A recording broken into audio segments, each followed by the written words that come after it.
오늘은 강영원 변호사님 함께하겠습니다. 변호사 안녕하세요. 안녕하세요. 우리 강 변호사님이 양담소 하시면서 굉장히 공부를 열심히 하시는 것 같아요. 오늘도 네, 친절한 상담, 자세한 상담 기대해 보겠습니다.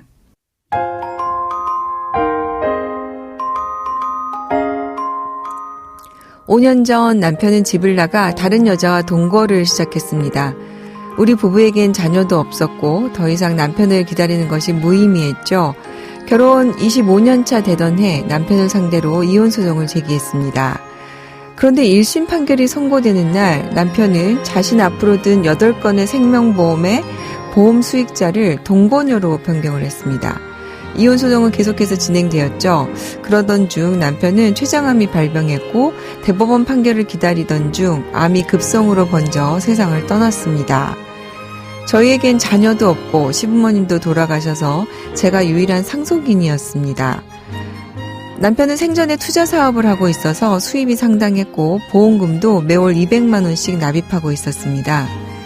하지만 이혼 소송 중 갑작스런 남편의 죽음으로 상속재산 조회를 해봤더니 정작 남편 앞으로 된 재산은 빚뿐이었습니다. 저는 채무만 상속받을 수는 없어 한정 승인을 신청했는데요. 들리는 소문에 의하면 남편의 동거녀가 사망보험금을 5억이나 수령을 했다고 합니다. 25년을 함께한 저는 빈손인데 사망보험금을 내연녀가 받는 것이 맞는 건가요? 사망보험금 5억에 대한 유류분 반환 청구를 하면 제 몫의 상속분을 받을 수 있을까요?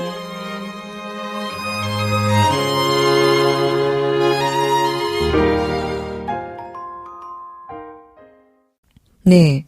남편이 이혼 소송 중에 세상을 떠나다 보니까 여전히 이제 그 부부관계가 종료가 되지 않아서 우리 사연 주신 분이 이제 유일한 상속인이 되셨는데 본인은 이제 부채만 상속을 하게 돼서 지금 어떻게 보면 유일한 상속 재산이라고 볼 수 있는 사망보험금은 거액이 지금 내연녀로 돌아간 사안이군요. 강영원 변호사님, 지금 유류분 반환 청구를 생각해 보고 싶다고 하시는데요. 어떨까요? 네. 사망보험금 그 자체에 대한 것이 증여다라고 해서 유류분 반환 청구를 생각해 보신 것은 좋은 시도인 것 같고, 다만 이제 법원에서 무엇이 증여인가라는 것을 봤을 때 사실 망인이 기존에 사망보험금을 수령할 수 있도록 납부한 보험금이 증여의 대상이고 그것에 대한 유류분 반환 청구를 시도해 보실 수 있지 않을까 싶습니다. 아, 네. 지금 이제 그 사망보험금 5억을 받는 것은 이게 이제 상속재산이 아니고 그 내연녀가 그 계약상 받는 금액이라서 이 부분을 증여로 볼 수는 없지만 지금, 생전에 남편이 납입한 보험금액, 보험료라고 하나요? 네네. 그죠? 자, 그 부분을 총액을 증여로 볼 수 있을 것 같다. 그 부분에 대해서 유류분 청구는 가능할 것 같다. 이런 말씀이군요.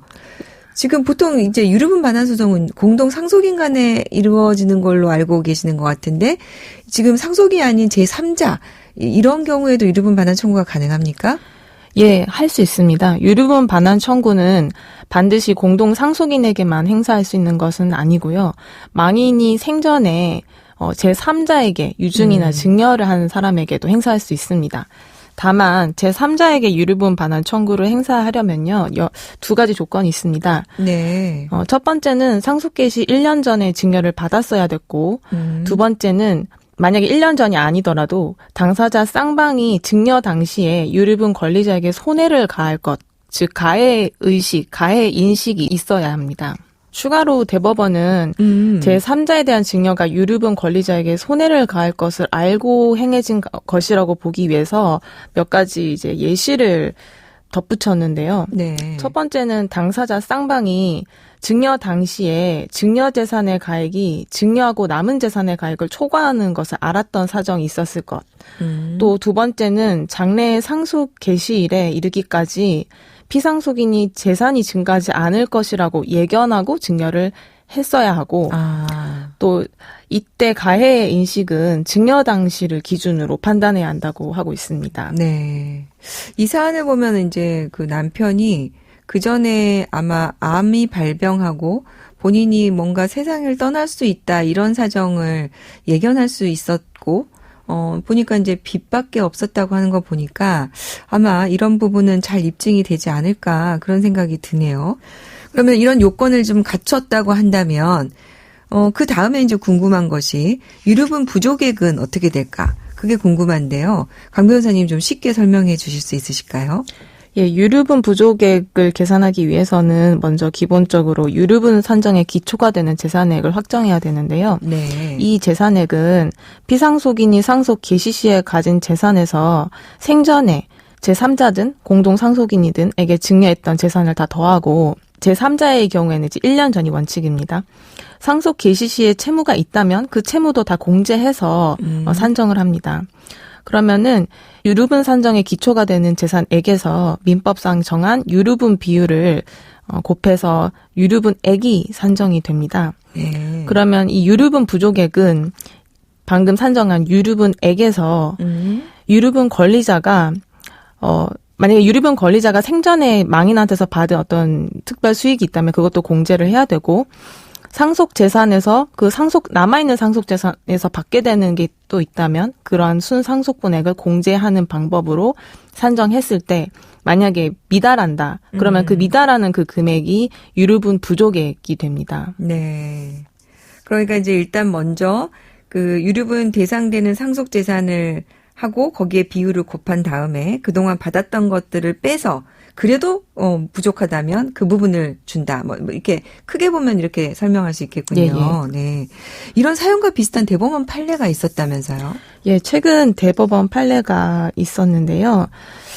대법원은 피상속인이 보험 수익자인 제3자에게 유류분 산정의 기초 재산에 포함되는 증여를 하였다고 보면서 다만 보험 수익자를 제3자로 지정하거나 또는 변경한 것이 상속 개시 전 1년간에 이루어졌거나 당사자 쌍방이 그 당시 유류분 권리자에게 손해를 가할 것을 알고 이루어졌어야 유류분 산정의 기초가 되는 기초 재산에 포함되는 증여가 있었다고 볼 수 있다라고 했습니다. 그런데 결론은 대법원 사건에서는 그 망인과 제3자 사이에 가해 인식이 있었다고 보기는 어렵다고 했습니다. 그 이유는 좀 이 사연과 좀 다른 사정이 있었기 때문인데요. 대법원에서는 망인은 40대 중반에 건강상의 문제가 없었고 또 활발하게 경제 활동을 하고 있는 상황에서 갑자기 사망한 케이스였습니다. 그래서 장래 자신이 사망 시까지 자신의 재산이 더 이상 증가하지 않을 것이라고 예견하기에는 좀 단정하기 어렵다라고 해서 가해 인식 부분을 좀 더 심의했어야 한다라고 해서 파기환송을 했던 사례입니다. 네, 그리고 지금 강 변호사님 말씀 들어보니까 우리 사연자분은 사망한 남편과 그다음에 이걸 증여받은 남편의 동거녀가 이에 대해서 그 가해 인식이 있었다. 유류분을 침해하는 데 대해서 인식이 있었다. 이런 부분을 잘 입증해야 될 것 같다는 생각이 드네요. 네, 오늘 강 변호사님 어려운 케이스였는데요. 도움 말씀 감사합니다. 감사합니다. 양소영 변호사의 상담소 양담소는 내일 또 문을 엽니다. 015B의 아주 오래된 연인들 들려드릴게요. 양소영이었습니다.